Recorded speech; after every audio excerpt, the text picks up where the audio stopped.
अणमियोण जिणवरिन्दे अणरसुरभवनिन्दवन्द्ये सिद्धे वोच्छामि भावपाहुड मवशेषे संजदे शिरसा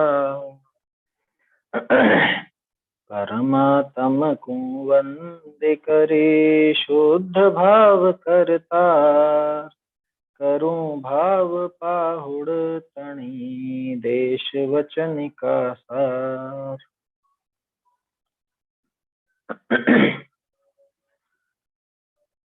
भाव पाहुड़ ग्रंथ पर अपनी चर्चा चल रही है। इसकी 45वीं गाथा अपन ने देखी थी, 44वीं और 45वीं। अब उदाहरण रूप में कथाएं दे रहे हैं आचार्य देव, ये समझाने के लिए कि भाव लिंग के बिना कोई सिद्धि नहीं हो। द्रव्य लिंग तो धारण किया लेकिन भाव लिंग नहीं था, भावों की प्रमुखता नहीं थी, तो उनको कोई सिद्धि नहीं। इसमें बाहुबली मुनिराज का भी उदाहरण दिया, मधु पिंगल का भी उदाहरण दिया। बाहुबली मुनिराज के भी एक रंच मात्र सी एक मान कषाय, संज्वलन की मान कषाय बाकी रही, वो उस कषाय के कारण भी मुक्ति को प्राप्त नहीं हो पा रहे। और जैसे उस कषाय का अभाव हुआ तो उन्होंने केवल ज्ञान प्रकट कर लिया। मधु पिंगल का तो आया ही था, वो सगर को निर्मूल करने के लिए ऐसा निदान उसने किया कि अगले भव में इसको खत्म कर दूं, इसका पूरा वंश नष्ट हो जाए, ऐसा विचार कर मरा, मर करके व्यंतर बना और तरह तरह के यज्ञ आदि और हिंसा के कार्य उनके अंदर प्रारंभ किए। तो आगे 7वें नरक में भी बाद में गया होगा जैसा भी, क्योंकि तत्काल में तो देव मरकर नरक में नहीं जाता, लेकिन ये तो पक्की बात है वहां से निकलकर वो नरक निगोद आदि के दुख उसने उठाए। ये बात 45वीं गाथा में अपन ने देखी थी। एक बार गाथा बोल लेते हैं फिर आगे की बात करते हैं। महुपिंगो नाम मुनि देहाहारादि चत्वावारो सवणत्तणम्णपत्तो नियाणमित्तेन भवेयणुय महुपिंगो नाम मुनि देहाहारादि चत्वावारो सवणत्तणम्णपत्तो नियाणमित्तेन भवेयणुय तज भोजनादि प्रवृत्तियां मुनि पिंगलारे भाव बिन अरे मात्र निदान से पाया नहीं श्रमणत्व को। तो ये तो मधु पिंगल की कथा थी। भाव बिना ये सारे काम किए उसने, शरीर से संबंधित आहार और दूसरी क्रियाएं, ये सब क्रियाओं को उसने त्याग दिया, सब चीजें छोड़ दी थी, देह और आहार आदि का सारा व्यापार छोड़ दिया था, लेकिन इसके बाद भी श्रमणत्व को प्राप्त नहीं हुआ। श्रमण पने को यानी कि उस भाव लिंग को वो प्राप्त नहीं हुआ। इसलिए हे भव्य जीवों से नमस्कार किए जाने वाले मुनि, भव्य भव्य जीवों के द्वारा तुझे नमस्कार किया जाता है, इतने मात्र में संतुष्ट मत हो जा। क्यों? क्योंकि भव्य जीव तो उस द्रव्य लिंग को देख करके नमस्कार करते हैं, और वो द्रव्य लिंग में ही तो अगर संतुष्ट हो गया तो तेरा काम होने वाला नहीं है, मोक्ष जाने वाला नहीं है ना, ये मुक्ति मिलने वाली नहीं है, भटकता रहेगा संसार। इसलिए कह रहे हैं ये भव्य नुत, ऐसा जो शब्द लिया ना, ये जान करके लिया, क्योंकि द्रव्य लिंग को देखकर भव्य जीव नमस्कार करते, और उनके नमस्कार से संतुष्ट हो जाए, माने द्रव्य लिंग में संतुष्ट हो जाए, तो आत्म स्वरूप को नहीं समझ पाएगा, नहीं पहचान पाएगा। ऐसी बात है। ये मधु पिंगल की कथा इसके अंदर बताई थी संक्षेप में। अब आगे और कथाएं भी हैं। 46वीं गाथा आगे वशिष्ठ मुनि का उदाहरण कहते हैं।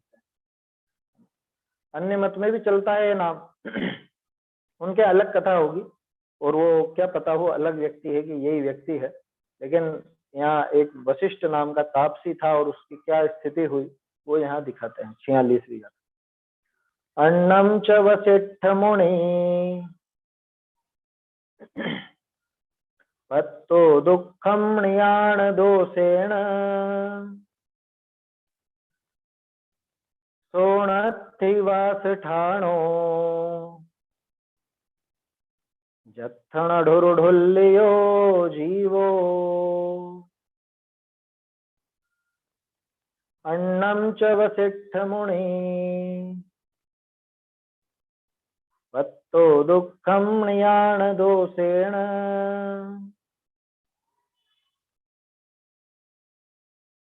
सोणत्थिवास ठाणो जत्थण ढुरुढुल्लियो जीवो। इस ही तरह मुनि वशिष्ठ भी इस लोक में था नक नहीं रे, एकमात्र निदान से घूमा नहीं हो वह जहां। क्या कह रहा है? अन्नम च, और अन्य भी है। कौन और अन्य भी है भाई? पहले जो बाहुबली मुनिराज की और मधु पिंगल की बात की, इनके अलावा और भी हैं। कौन है और की? वशिष्ठ मुनि, एक वशिष्ठ मुनि थे। पत्तो दुखम, उन्होंने भी दुख को ही प्राप्त किया। पत्तो मतलब प्राप्त, और दुख तो है ही थी। तो दुख को प्राप्त किया किस वजह से? अणियाण दोषेण, की मधु पिंगल में भी निदान की बात थी और ये वशिष्ठ की कथा में भी निदान की बात है। निदान के दोष से एक वशिष्ठ नाम के मुनि ने भी ये दुख को ही प्राप्त किया। ऐसा ये वशिष्ठ मुनि भी उस भावलिंग से रहित होने के कारण दुखी होता रहा। अब देखो फिर से पहले जैसी बात, सोणत्थि वास ठाणो, सोणत्थि वह नहीं है। क्या नहीं है? वास ठाणो, वह कोई निवास स्थान ऐसा नहीं है। जत्थण ढुरुढुल्लियो जीव, जहां पर जीव भटकता नहीं फिरा। ऐसी गाथा आई थी ना अभी थोड़े कुछ गाथाओं पहले ही थी ढुरुढुल्लियो वाली, तो 36वीं, वहां पे प्रदेशों के संबंध में बात थी। मुत्तुणट्ठ पदे पैसा जत्थण ढुरुढुल्लियो जीव, 8 प्रदेशों को छोड़ के बाकी ऐसा कोई स्थान नहीं जहाँ पे जीव भटका नहीं।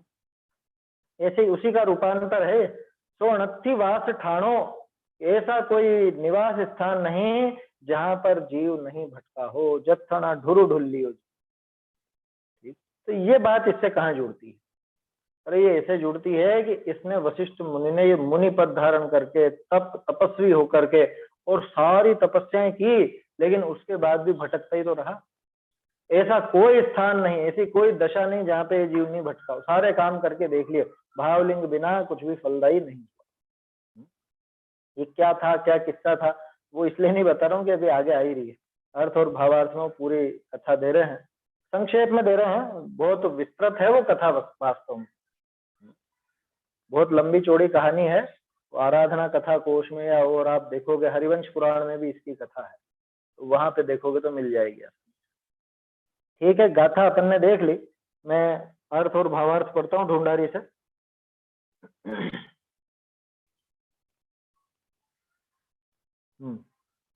बहुरी अन्य कहिए और एक वशिष्ठ नामा मुनि, निदान के दोष करी दुख को प्राप्त है।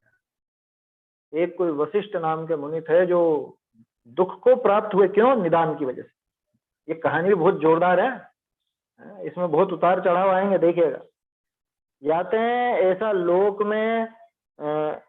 में वास स्थान नहीं है जहाँ में यह जीव जन्म मरण सहित भ्रमण को प्राप्त न भया। जहाँ पे ये जन्म मरण और इसका भ्रमण तीनों के तीनों नहीं हुए, ऐसा कोई स्थान नहीं है।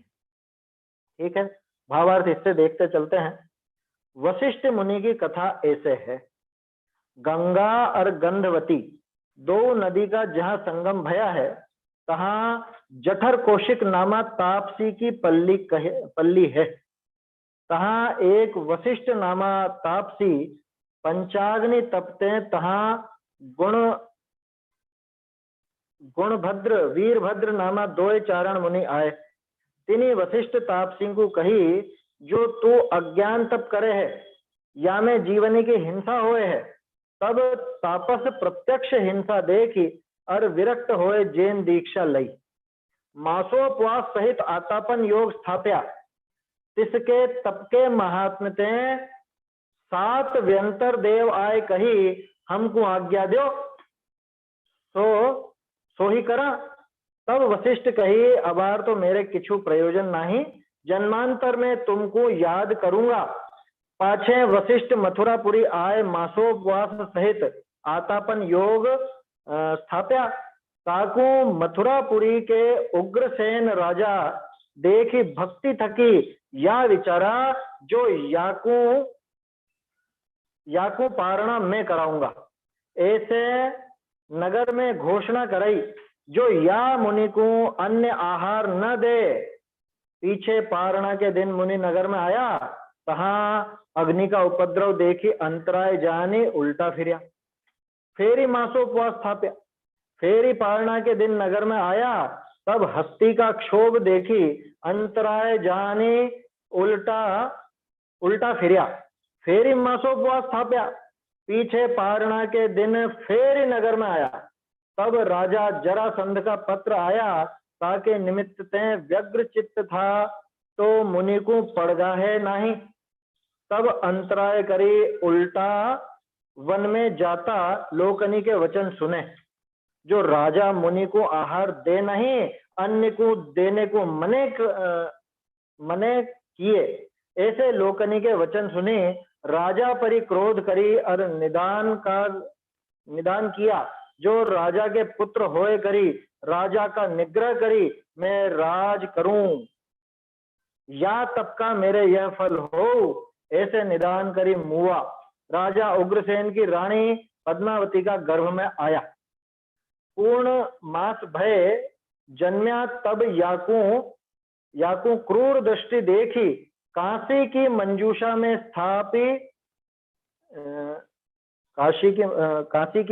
में स्थापित वृत्तांत का लेख सहित यमुना नदी में बहाया। तब कौशाम्बीपुरी में मंदोदरी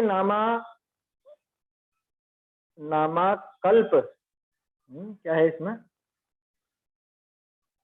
कलाली। हाँ कल्याली, ठीक है कलाली है ये, कल्य पाली है ये असल में। इसमें पुरानी भाषा में तो कल्प पाली लिखा है, कल्य पाली। ताकू ले पुत्र, ये कल्प है कि या कुछ और होगा, या तो कल्प पाली, ठीक है, वो कलाली कर दिया उसका। मंदोदरी नामा कलाली, ताकू ले पुत्र बुद्धि करी पाल्या। कंस नाम दिया, तहां बड़ा भया, तब बालक निशु क्रीड़ा करते हैं, सर्व को दुख दे। तब मंदोदरी उड़ाना के दुखते, उलाहने के दुख से होगा ये, ठीक है, उलाहना के दुखते याकू निकासी दिया। तब यह कंस सोरीपुर जाए, वसुदेव राजा के पयादा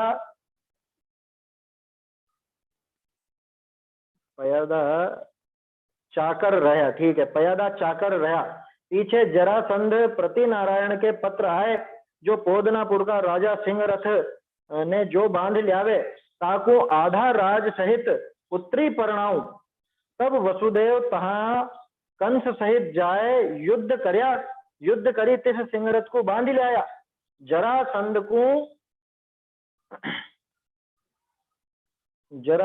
को सौंप्या। तब जरासंध जीवन जसा पुत्री सहित आधा राज दिया।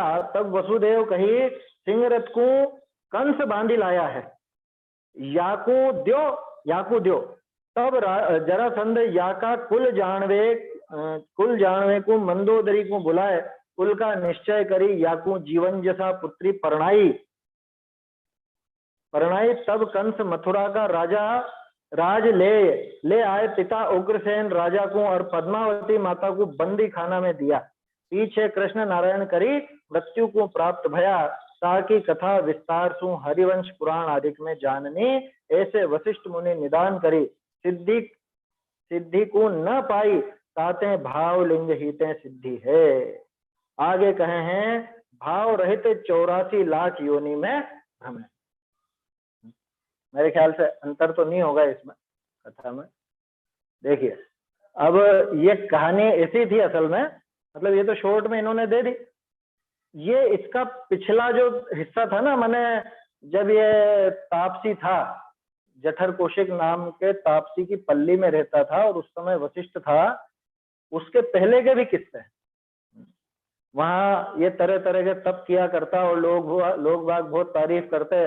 लेकिन एक जैन सेठ की नौकरानी है ना, वो नौकरानी इसको नहीं पूछती। जैन सेठ की नौकरानी, सेठ नहीं, जैन सेठ की नौकरानी, वो इसको नहीं मानती थी, नहीं पूछती थी। तो ये चिढ़ता था उससे, और वो जाकर के इसकी मतलब इसकी एक तरह से क्या कहें, वहां पे विरोध भी करती थी, बात काट देती थी, जो भी होता था। तो राज दरबार में भी सारा किस्सा हुआ, वो सब हुआ। कुल मिला के ये बात रही कि ये शुरू से विपरीत मार्गी रहा और जैन शासन से, जैन धर्म से विद्रोही रहा शुरू से। बाद में ये जो प्रसंग बना गंगा और गंधवती के किनारे वाला, यहाँ क्या हुआ था, ये तप तपता था पंचाग्नि तप, और बिल्कुल वही किस्सा, कौन सा, जो पार्श्वनाथ जी के नाना का किस्सा था, वो का वही किस्सा इसके साथ घटित। आया समझ में? आपने अगर ये कहानी पढ़ी होगी तो आपको पता चल जाएगा। तो ये इस चीज को समझना, तापसी की पल्ली, पल्ली का क्या मतलब, जैसे कुटिया होती है ना या आश्रम होता है, आश्रम को पल्ली कहा जाता है, ठीक है ना। तो वहां पे थी और वहां पे तप तपता था। वहां गुणभद्र और वीरभद्र, ये दो चारण रिद्धिधारी मुनिराज वहां पधारे और उन्होंने कहा कि तेरे इस तप में बिल्कुल भी दम नहीं है और ये तू व्यर्थ में करता है, इसमें जीवों की हिंसा होती है और ऐसा वैसा बहुत समझाया। और इसने कुछ ऐसा कहा कि हमारे गुरु तो ऐसे महान थे और वहां स्वर्ग गए, कि कहीं नहीं गया, तेरा वो गुरु मर के सांप हुआ है, ऐसा उन्होंने समझाया। क्या वीरभद्र और जो थे, एक और क्या नाम था इनका, है ना, गुणभद्र और वीरभद्र। तो गुणभद्र और वीरभद्र मुनिराज ने उसको समझाया कि तू भ्रम में है, इस तप के फल में कोई स्वर्ग वर्ग नहीं होने वाला, तू जीवों का घात कर रहा है, इसमें बहुत जीव मरते हैं तेरे इस पंचाग्नि तप में, और जिन गुरु की तू बात कर रहा हो तो मर के सांप। अरे ऐसे कैसे आप मेरे गुरु पे लांछन लगा, कि देख इस लकड़े को चीर, अभी निकलेंगे। तो वो जैसे उसने वो लकड़ी चीरी तो वहां पे वो नाग निकला। आया समझ? बिल्कुल वो कोई किस्सा, वहां नाग नागिन का जोड़ा था या अकेला नाग। तो इनको बहुत वो हो गई कि अरे वास्तव में जैन शासन ही सच्चा है और ऐसा वैसा। तो फिर वो गुणभद्र और वीरभद्र मुनिराज के साथ चले गए, दीक्षा ले ली। ये प्रसंग बना था वशिष्ठ का उस पल्ली में, ठीक है। तो उसने ये चीज समझ ली। अब कैसे क्या समझी, द्रव्य लिंग तो धारण कर लिया, भावलिंग धारण नहीं किया, द्रव्य लिंग धारण कर लिया, है ना। प्रत्यक्ष हिंसा देखकर, ये जो बात आई ना यहाँ पे, तब तपस्वी ने प्रत्यक्ष हिंसा देखी। कैसे देखी? वो सांप की देखी, सांप निकला ना, तो प्रत्यक्ष हिंसा देखकर और विरक्त होकर जिन दीक्षा ले ली। और तपस्वी तो पहले भी था, तो मासोपवासी आतापन योग स्थापित किया। इतना जबरदस्त तप किया, बाहरी तप, कि उसके प्रभाव से वहां पर 7 यंत्र आकर के उसकी सेवा में उपस्थित। ये 7 का क्या किस्सा है वो भी आखिर में बताऊंगा, है ना। और ये 7 आ गए, इन्होंने कहा कि आज्ञा दो, तो उन्होंने कहा कि अभी कुछ नहीं, अभी आज्ञा तो बाद में दूंगा मैं अगले भाव में, अभी तो तुम जाओ, अभी मुझे काम, तुम्हारा कोई काम नहीं। ठीक है, तो वो इसने सुरक्षित रख लिया उनको एक तरह। कहीं पे वो विद्याओं की बात आती है, कहीं पर व्यंतरों की बात आती है, जो भी हो वो तो है तो सब देव ही। फिर उसके बाद मथुरापुरी में गए, मथुरापुरी में मासोपवास ही धारण किया। अब वहां का राजा वो तो समझदार था और बहुत भक्ति भाव से युक्त था, लेकिन कैसी अज्ञानता रखी उसने भी, अरे इन मुनिराज को तो मैं ही पकड़ाऊंगा, इन मुनिराज का तो पालना मैं ही कराऊंगा। ऐसा भक्ति भाव तो था, लेकिन अज्ञानवश उसने ध्यान नहीं रखा और कैदी पूरे नगर में ढिंडोरी पिटवा दी कि मेरे अलावा कोई और आहार नहीं देगा, मैं आहार दूंगा बस मुनिराज। और भाव अच्छे ही था, आहार देने के भाव, लेकिन हुआ क्या कि ये रोज तो उतरते नहीं थे आहार के लिए, मासोपवासी थे, है ना। उपवास जब पूरा हुआ, मासोपवास, उसके बाद आहार के लिए उतरे, तो उस दिन एक बार तो नगर में आग लग गई। और नगर में क्या लगी, वो सब वहीं पे ही राज दरबार में एक तरह से, मतलब राजा का जो महल वहल था उस महल के आसपास ही कहीं पर आग लग गई। तो उपसर्ग जान के चले। एक बार राजा का हाथी पागल हो गया, है ना, मतलब उसके बाद भी मासोपवास रखा था, फिर आए तो उस दिन हाथी पागल हो गया, तो राजा उसमें बिजी था तो पड़गा नहीं पाया, फिर वापस चले गए। फिर एक बार गए तो वो जरासंध का पत्र वत्र आया हुआ था जिससे ये घबराया हुआ था राजा, तो उस दिन भी इसको ध्यान नहीं रही। तो ऐसे 3-4 बार हुआ। और फिर जब ये लौट रहे थे, है ना, वो तीसरी या चौथी बार जब भी लौट रहे थे तो कमजोरी तो आई चुकी थी, कितने कितने महीने के उपवास, कमजोरी आई थी, तो वो गिर गए। वहां पे एक बुढ़िया थी, उस बुढ़िया ने कहा ये राजा बहुत दुष्ट है, ये राजा न दूसरों को आहार देने देता है न हमको आहार देने, देखो बेचारे मुनिराज की कैसी दशा।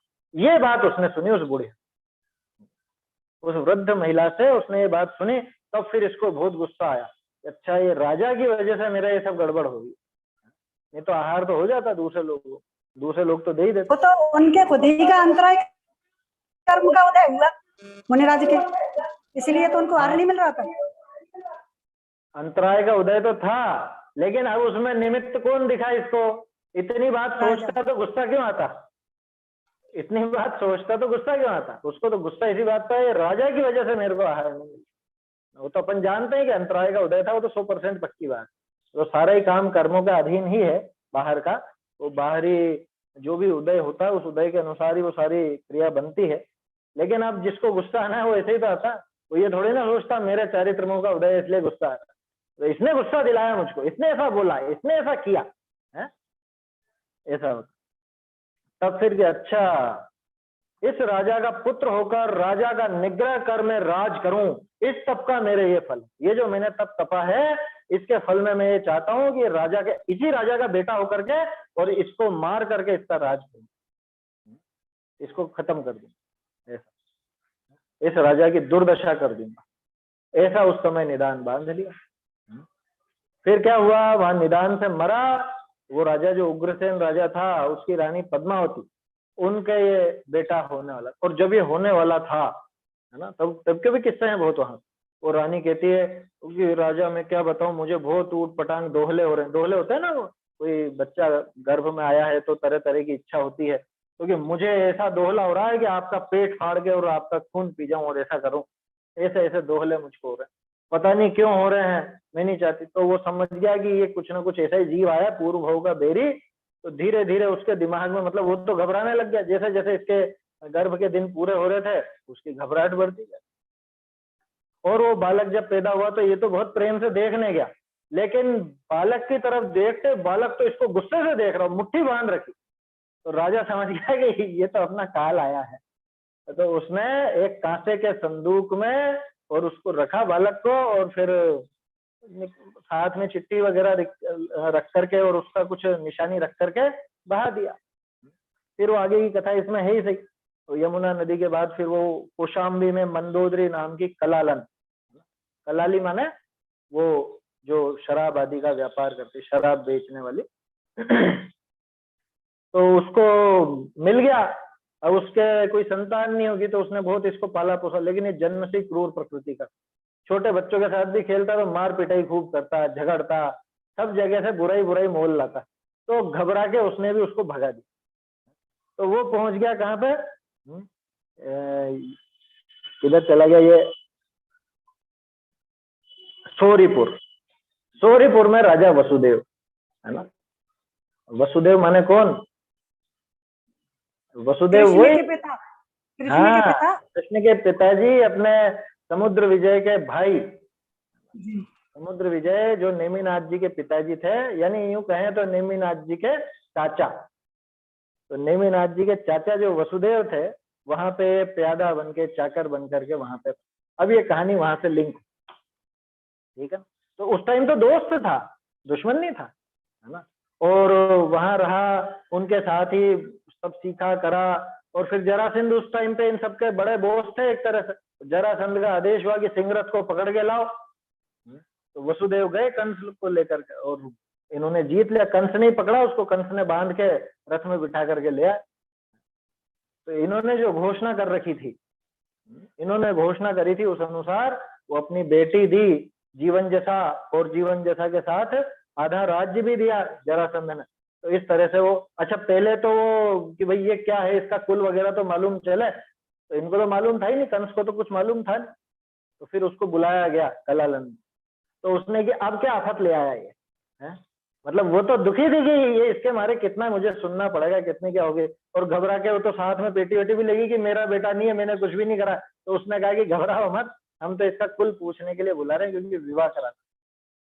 तो उसने पूरी पेटी दिखा दी और उसके अंदर जो चिट्ठी थी और जो निशानी थी उसको देख करके उनको ये पक्का हो गया कि हाँ ये तो राजपुत्र ही है, पला भले यहाँ पर हो लेकिन राजपुत्र, ऐसा करके वो उनको शादी विवाह करा दिया। बाद में वसुदेव की जो पत्नी थी देवकी, उसको इसने अपनी बहन बना लिया। सगी बहन नहीं थी, है ना, बहुत सही सोचते हैं सगी बहन होगी, बहन बना लिया, धर्म बहन। तो मित्र तो थे ही सही वसुदेव, तो वो हो गया व्यवहार इस तरह का बहन जैसा। और बाद में ये जो जीवन जैसा थी, अब ये पहले किस्सा ये सुन लो। वो कंस जब अच्छा बलशाली हो गया तो गया वापस अपने पिता के यहाँ पे और उग्रसेन को बंदी बनाकर बीच नगर में चौराहे पे लटका दिया, पिंजरे में, मारा नहीं। और वहां पे बहुत गंदे कपड़े पहनाता, खाने को बिल्कुल बेकार देता, पौधों का, वो सब वो लिखा है शास्त्रों में। और पीने को पानी भी गंदा, रहने की सब व्यवस्था बेकार, बिल्कुल ऐसी दशा। वो सारी दशा उसने अपने खुद के पिता की इस तरह की बात। अब वो 7 व्यंतरों का क्या हुआ? वो 7 व्यंतरों का किस्सा ऐसा हुआ कि धीरे धीरे ये इनके जो ये जो उग्रसेन थे, उग्रसेन के भाई अतिमुक्तक, तो वो इसकी ऐसी दुर्दशा देख करके और इसकी दुष्प्रवृत्ति देख करके वो तो दीक्षा लेकर के चले। अब वो दीक्षा लेकर के जब गए तो एक बार पारणा करने के लिए आए, है ना, और पारने के लिए आए तब ये जो जीवन जैसा थी ये भी दुष्ट थी। ये जीवन जैसा ने उनकी पत्नी के कपड़े पहने, किसके? अतिमुक्तक की पत्नी के, जो मुनि चले गए थे उनकी पत्नी के कपड़े पहने, देवकी के कपड़े पहने, और ऐसे करके उनके पास जाके नाचने लगी। उसने कहा ये क्या ऐसी मूर्खता करती है और ऐसा वैसा। फिर वो बहुत ज्यादा ऐसी दुष्टता करने लगी तो उन्होंने कुपित होकर उससे कहा कि तुम्हारी इन्हीं हरकतों की वजह से तुम्हारा पूरा काम बिगड़ेगा, ये देवकी का पुत्र तुमको मारेगा। आया समझ? देवकी का जो बेटा होगा वो बेटा तुमको मारेगा, उसके द्वारा ही तुम मारे जाओ। और फिर खूब ऐसा कुछ विलाप वगैरह किया है, जरासंध की कुछ धमकी दी होगी और वो जरासंध को ये बेटा चीर देगा। उसने कुछ ऐसा दिखाया, कपड़े फाड़ दिए, वो कपड़े ऐसे यूं चीर करके दिखाया उसने, है ना, जीवन जैसा में। तो कि जिस तरह से तूने साड़ी फाड़ी है वो देवकी का पुत्र तुम्हारे भाई को, तुम्हारे पिता को भी इसी तरह से चीर सकते हैं। ये वो कह करके चले गए। तो ये घबरा गई कि जैन मुनि की बात है। तब से वो कंस के दिमाग में खटका चलता रहा। और फिर वो आगे की कहानी तो आप लोगों को पता होगी, है ना, कि बाद में वो देवकी का कह रहे, देवकी को बहन बना ही लिया था इसने, और इसने असल में क्या वसुदेव से वचन ले रखा। एक कहानी तो मैंने ऐसी पढ़ी, इसने वसुदेव से वचन ले रखा था। तो वचन उस टाइम पर लिया, पूरा मतलब अपनी इच्छा बताई नहीं थी। उससे भी ऐसे कह दे कि बाद में जरूरत पड़ेगी तब लूंगा। तब उसने कहा कि देखो अपने में तो बहुत प्रेम है, लेकिन जैन मुनि ऐसा कहकर के गए कि आपका जो पुत्र होगा वो मुझे मारे, तो इसलिए आपने वचन दिया था मुझे, उस हिसाब से जो आपकी पहली डिलीवरी होगी वो तो मतलब ये देवकी की वो मेरे यहाँ पे होगी, और वो पहला बालक तो मैं नहीं छोड़ूंगा उसको। इसके बावजूद भी वहां पे वो प्रसूति करवाई, ठीक है। और अब ये परेशान थे वसुदेव और देवकी, तो इन्होंने भी किन्हीं से पूछा करा होगा, मुनिराज से किसी, तो उन्होंने कहा चिंता मत करो, तुम्हारे 7 पुत्र होंगे जिनमें 8 होंगे कुल बच्चे, है ना, 8 क्या 7 होंगे, 7 होंगे जिनमें से 6 तो जाएंगे मोक्ष और 1 जो नरक जाएगा, लेकिन वो सारे के सारे तुम्हारी आपदाएं दूर कर। तो 2-2 जोड़े से 3 हुए थे, है ना, 2-2 जोड़े हुए थे।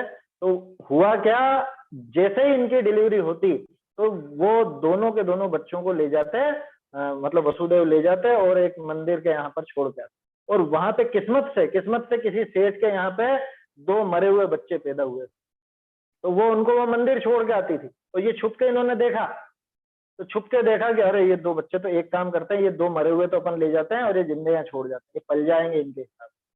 तो वो सेठ उनको तो ले जाता और ये मरे हुए को ये वसुदेव लेकर के आ जाते और यहाँ पे पास में रख देते। क्या तो बता देते हैं कि भैया ये तो मरे हुए पैदा हुए दोनों के। उसके बाद भी वो मरे हुए बच्चों को देखने के बाद भी वो कंस इतना दुष्ट था कि उन मरे हुओं को ही पछीटता था, चट्टान पे ले जाता, क्या कि नहीं छोड़ूंगा, जान बाकी रहनी नहीं चाहिए, क्या पता जीवित हो कि नहीं हो, तो वो तो संभावना ही नहीं रखना चाहता। तो ऐसा 3 बार किस्सा हुआ, और चौथी बार में 7 महीने में ही वो कृष्ण पैदा हो गए। 7 माह में ही हो गए थे, तो उसको मालूम नहीं था, वो तो 9 महीने के इंतजार में था। ये 7 माह में पैदा हो गए, और घुप अंधेरी रात थी और वो सारी बात थी। तो वो भरी बारिश में वसुदेव उनको लेकर के गए, और फिर वहां पे दूसरी जगह रख के आए, और वहां एक कन्या थी, वो जिसकी भी थी, वो छोड़ गया था कि कन्या नहीं चाहिए हमको, तो वो कन्या लेकर के आ गए। मतलब कैसा योग बेटा, 7 बच्चे हुए, सातों के सातों को छोड़ के आए और दूसरे लेकर के आए, 6 तो मरे हुए लाए और 1 बार कन्या लाए। अब ये जब इसकी डिलीवरी हुई, मतलब ये कन्या को लेकर के आए और कंस को बताया कि अरे ये तो बेटी हुई है, तो उसने कहा अच्छा बेटी हुई है तो ये तो क्या मारेगी, लेकिन फिर भी उसकी नाक चपटी, नाक काट दी, है ना।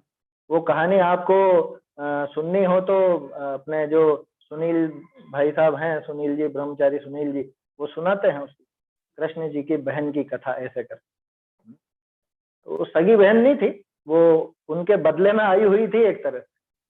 तो वो किस्सा हुआ, और वो जो 7 व्यंतर थे, अब जब इसको पता चला,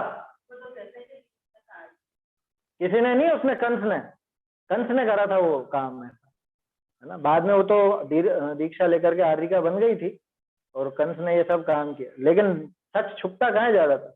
तो जैसे उसको पता चला, कंस के यहाँ पे सब अपशकुन हो ही रहे थे, तो उसने मालूम कराया कि ये क्या हो रहा है, क्यों हो रहा है, क्योंकि तेरा जो शत्रु है, तेरा घात करने वाला पल रहा है, वो बढ़ता जा रहा है, इसलिए तेरे यहाँ पे ये सारी की सारी गड़बड़ें हो।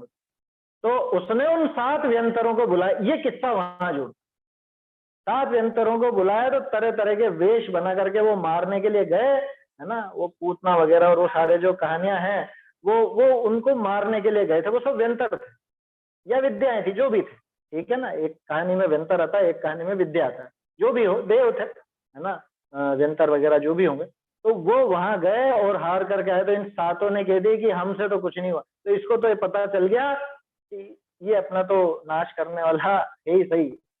फिर इसने छल से आयोजन वगैरह किया, और मल्लों का युद्ध कराया उस बीच में, कि कोई हो तो इनको ललकार के बताए, और ऐसा वैसा 2 बड़े बड़े पहलवान थे, उनके बीच में वो कृष्ण जाकर के उनको भी तो मारा। इसने उनको जेल में रखा था ना, दोनों को, देवकी और वसुदेव को। नहीं नहीं, जेल ये वेल का नहीं आता है किस्सा, जेल तो का नहीं। महाभारत में तो ऐसे ही दिखाया था कि वो जेल में रखा था। वो छोड़ दो बात वो छोड़ दो, अपने पुराण में जेल का नहीं आता है ना। रखा बस अपने पास में वो निवेदन करके, क्योंकि उसकी इतनी तो बनती ही थी, बहन बना ही रखा था, है ना। और वसुदेव से एक वर भी ले रखा था, एक वचन ले रखा था, तो इस वजह से वो सारा का सारा किस्सा इस तरह से बना। तो ये था वो वशिष्ठ। अब समझ में आई बात। ये वशिष्ठ तपसी ने द्रव्य लिंग धारण किया। ये इतनी लंबी कहानी क्यों सुनाई मैंने, ये इसलिए सुनाई कि देखो वो तप धारण करके भी, द्रव्य लिंग धारण करके, और इतना जबरदस्त तप करने के बाद भी कैसी कैसी दुर्दशा हुई। दुर्दशा क्या हुई, मतलब कितनी दुष्प्रवृत्ति इसने करी। हाँ, यही तो कहा इसमें। वो जो वहां तापसी था, वो तापसी मर करके कुतप किया, और निदान के प्रभाव से वो बन गया, है ना, मनुष्य बन गया। लेकिन इस भाव में कैसे कैसे पाप की, और मर करके कहाँ गया होगा, तो नरक गया होगा, मर करके नरक गया होगा, है ना। तो वो सारी की सारी कथा इस तरह से है। तो ये पूरी डिटेल तो खैर आपको और विशेष पढ़नी हो तो हरिवंश पुराण में, आराधना कथा कोश में और इनमें मिल जाएगी आपको। बाकी सीधी सी बात यह है कि देखो ये वो निदान द्रव्य बंद क्या लिंग से भी तपस्वियों इसके को ही भाव, होते हैं कि अपने जैसे आदमियों को भी निदान बंद हो जाते हैं?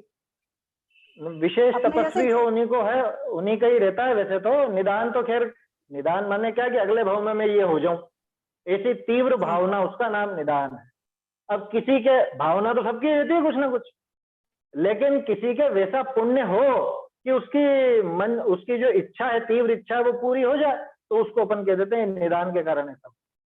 आया समझ। भाव तो खूब ही करे कोई, मैं यहाँ पे खूब मर के मतलब मरते टाइम ही सोचू चक्रवर्ती का बेटा बनूं, चक्रवर्ती का बेटा बनूं। अरे पुण्य होगा तो ही बनेगा ना, तो साथ में उतना पुण्य होगा तभी तो बनेगा, उसके बिना कैसे बन जाए। तो अकेले वो भाव करने से कुछ नहीं होता, लेकिन तपस्वियों के ये चीजें इसलिए सड़ जाती हैं कि मंद कषायवश पिछला पुण्य भी उनके साथ में है। तो पुण्य इतना जबरदस्त साथ में चलता है तो उनका चाहा हुआ अगले भाव में हो जाता है। कई बार नहीं भी हो, कोई बड़ी बात। तो पुण्य साथ में है तो वो हो जाता। तो कुल मिला के बात ये कि ये सब द्रव्य लिंग धारण करने पर भी, इतना तप करने पर भी उसके विशुद्धता कहाँ है, उसके मन में जरा भी शुद्धि कहाँ रही है? कहाँ कल्याण हुआ उसका, उस जीव। खोटे ही खोटे काम करे ना जीवन भर और आगे की गतियां भी बिगड़ी। वो जो बात लिखी ना कि ऐसा कोई स्थान नहीं जहां पे नहीं भटका, ऐसे ऐसे वेश धारण करने के बाद भी ऐसा कोई स्थान नहीं जहां पे नहीं भटका। ये वशिष्ठ का उदाहरण इसलिए है ना। अन्य मत में जो भी कथा चलती हो उससे अपने को मतलब नहीं, वो किस्सा ही अलग है, एक तरह से यूं समझ लेना। क्या वो किस्सा अलग, अपना किस्सा बिल्कुल अलग। नाम एक जैसे ही भले क्यों ना हो, और अलग ही मान करके चलना, उसी में भला ही है आज के जमाने। नहीं तो कहोगे कि तुम्हारे ये तो ऐसे थे, उसमें चक्कर पड़ जाए कि तुम्हारे अलग ही थे भैया, ये अलग है, अलग किस्सा चल। चलिए आगे कहते हैं कि भाव रहित 84 लाख योनियों में भ्रमण करता है। ये हो गया ना मेरे ख्याल से। उत्तर पुराण से जानिए। इसमें उत्तर पुराण का नाम दिया क्या? एक सेकंड, मैंने क्या बोला था, हरिवंश पुराण या इसमें उत्तर दिया पुराण? है, इसमें दिया है उत्तर पुराण। नहीं, मैंने क्या बोला था? हरिवंश पुराण। एक सेकंड,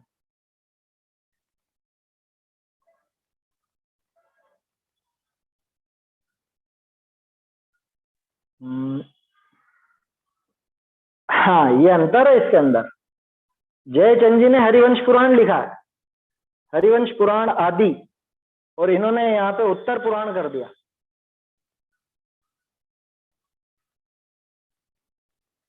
ठीक है, उत्तर पुराण का नाम भी रहने दो, लेकिन ये हरिवंश पुराण भी जोड़ लो।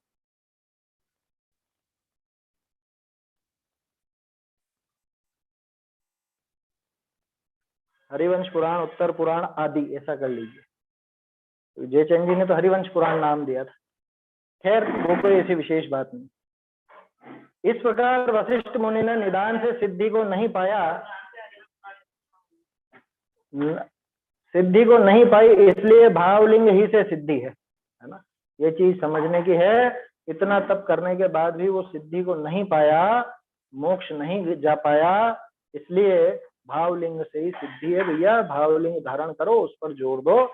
इस द्रव्य लिंग में, इस तप में कोई दम नहीं। अरे लोग कैसे सीधे हैं, कैसे भोले, और उन्होंने 2 महीने का मौन व्रत ले रखा है, वो 2 महीने से बिल्कुल आहार ही नहीं ले रहे हैं और ऐसे ही नहीं कर रहे। अरे पढ़ लो भैया, यहाँ भाव पहाड़ में सब दे रखा है आचार्य देव ने, है ना। अभी बहुत सारे ऐसे भक्त अपने ही बहुत से वेशधारी इस तरह के हैं कि भले एसी में रहेंगे और यूं रहेंगे, और इधर से वो व्रत उपवास करते रहेंगे, ऐसे ऐसे 20 दिन का उपवास, महीने भर का उपवास, और ऐसे अंधभक्त हो रहे हैं। यहाँ कह रहे हैं कि उस तप का कोई महत्व नहीं है। ऐसे तप, इनसे भी ज्यादा बढ़ बढ़ करके तप करने वाले, मासों उपवास करने वाले, वो मुक्ति को प्राप्त नहीं हुए। ये क्या मुक्ति को प्राप्त? भावलिंग के बिना कुछ भी कल्याण होने वाला नहीं है, ये मुख्य बात है। इन उदाहरणों को सिर्फ उदाहरण जैसे मत देखना, क्योंकि होता क्या है, अपन ये पढ़ते हैं ना जब, तो हाँ हाँ सही बात है, सही बात है, लेकिन जैसे ही कोई विशेष तपसी का नाम सुनते हैं या उसके तप के बारे में सुनते हैं, जानते हैं, और हाँ देखो ये तो सही, पूरा जीवन हो गया इनको, तो बचपन में दीक्षा ले ली थी, आज तक एक हरी नहीं खाई इन्होंने, आज तक ये नहीं करा, आज तक ये नहीं करा, ऐसा नहीं करा, वैसा नहीं, अरे आज तक चश्मा नहीं लगाया इन्होंने। बोलो ऐसे भी तो है अब कहने वाले, कुछ भी इन्होंने धारण नहीं किया जरा। अरे आचार्य देव यहाँ कह रहे हैं कि इन बातों में कोई दम नहीं, इस द्रव्य लिंग में, इस तप में कोई दम नहीं, बाहरी है सारा का सारा। इस बाहरी तप में कोई दम नहीं बिल्कुल। क्यों? देखो इतना पुण्य तो बंधा जो निदान तो फली। अरे तो हुआ क्या, और संसार में तो भटका, उस निदान के कारण तो, माने वो निदान फला कैसे, पहले तो ये विज्ञान समझना। वो निदान फला है इसके उस तप के समय जो शुभ भाव हुए, उन शुभ भावों से जो पुण्य बना, उस पुण्य के फल में वो निदान फला है। ठीक है ना, वो निदान पूरा हुआ है, लेकिन उस निदान से इनका भला हुआ कि बुरा हुआ? वो पुण्य अगर फलित हो भी गया, वो निदान फल भी गया, तो उससे इसका भला हुआ कि बुरा हुआ? और ज्यादा खोटा ही काम हुआ इससे। समझ में आ रही है बात? तो इसलिए उस तप से, बाहरी तप से कोई सिद्धि नहीं है, पक्का मानना। तो फिर मुनिराज बाहरी तप क्यों करते हैं? अरे कहाँ करते हैं, वो तो भावलिंग का ही आचरण करते हैं। साथ में उसके ऐसा व्यवहार से ये कह दिया जाता है कि ये उपवास आदि कर रहे हैं, ये तप कर रहे हैं, तो सब चीजें साथ में हो जाती हैं बाहर। वो उसका कर्तव्य तो अपने माथे नहीं लेते जरा सा भी। समझ में ही बात? ऐसा नहीं है कि तप की मना है, तप की कोई मना नहीं है। यहाँ कह रहे हैं कि वो बाहरी तप किसी काम का नहीं है, उससे फल नहीं है। अगर भावलिंग के बिना वो तप है तो कुछ भी फल देने वाला। उदाहरण दे तो दे, और क्या कहें बार बार। वशिष्ठ मुनि मासोपवासी, ऐसे वो मधु पिंगल की बात आई थी। कितने कितने किस्से आएंगे, अभी तो और आने वाले हैं, चिंता ही मत करो, बहुत सारी कहानियां आने वाली। ऐसी बात है यहाँ। तो हाँ, आराधना कथा कोश में, आराधना कथा कोश, बृहद कथा कोश, है ना, पुण्याश्रव कथा कोश, हरिवंश पुराण, उत्तर पुराण, आदि पुराण, ये सब बहुत कहानियां इसके अंदर। 20 या 40 कहानियां है ना इसमें? इसमें अभी ये भाव पाउड़ में छोटी छोटी। हाँ, वो तो कहानियां क्या है, संक्षेप में उनका कथन है, नाम हाँ है। हाँ हाँ, वही कहानियां तो इन्हीं के आधार पर विकसित करके बना दी गई, ऐसा है। बहुत सारी आएंगी अभी। तो इसलिए भावलिंग से ही सिद्धि है। अब 1 आध मिनट ही बचा है, अगली गाथा कल ही लेंगे अपन। आगे कहते हैं कि भाव रहित 84 लाख योनियों में भ्रमण करता। वापस पहले जैसी थोड़ी सी बात आएगी, क्योंकि बीच बीच में वो डोज देना जरूरी है, नहीं तो पढ़ने वाला सिर्फ ये सोचेगा कहानियां सुना रहे हैं। कहानी क्यों सुना रहे हैं आचार्य देव, ये समझो। वो कहानी क्यों बता रहे हैं, वो बात समझनी जरूरी। तो कहानी कहने के पीछे प्रयोजन ये है कि भैया भाव रहित वो श्रमण मोक्ष नहीं पा, भाव रहित वो श्रमण ही नहीं हो सकता, वो भाव लिंगी नहीं है, तो वास्तव में उसके जैन लिंग ही नहीं, ऐसा। तो ये वशिष्ठ मुनि का उदाहरण लिया यहाँ पर, है ना। इसका 46वीं गाथा में आगे 47 और 48 गाथा अपन फिर आगे कल देखें। गाथा बोल रहे, अन्नम च वसिष्ठ मुनि पत्तो दुःखम नियाण दोषेण सोणत्थिवास ठाणो जत्थण ढुरुढुल्लियो जीवो। इस ही तरह मुनि वशिष्ठ भी इस लोक में था नक नहीं रे, एकमात्र निदान से घूमा नहीं हो वह जहाँ। चैतन्य का स्मरण प्रतिक्षण ही करो रे, भव के अनंत दुख को क्षण में हरो रे, अक्षय अनंत निज सौख्य निधान पाओ, गाओ अरे नित इसी के गीत गाओ।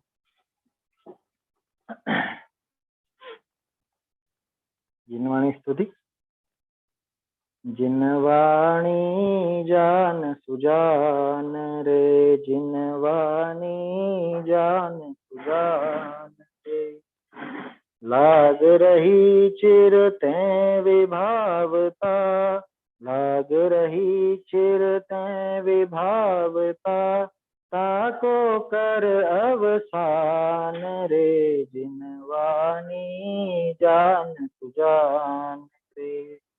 द्रव्य क्षेत्र अरुकाल भाव की, द्रव्य क्षेत्र अरुकाल भाव की, कथनी को पहचान रे, जाहि पिछाने स्वपर भेद सब, जाहि पिछाने स्वपर भेद सब, जाने परत निदान रे, जिनवाणी जान सुजान रे। पूरब जिन जानी तिनहि ने, पूरब जिन जानी तिनहि ने, भानी संस्वती बान रे, अब जाने अरु जानेंगे जे, अब जाने अरु जानेंगे जे, ते पावे शिव थान रे, जिन वाणी जान सुजान रे। कह तुषमाश मुनि शिव भूति, कह तुषमाश मुनि शिव भूति, आयो केवल ज्ञान रे। यों लखी दौलत सतत करो भवी, यों लखी दौलत सतत करो भवी, जिन वचनामृत पान रे। जिन वाणी जान सुजान रे, जिन वाणी जान सुजान।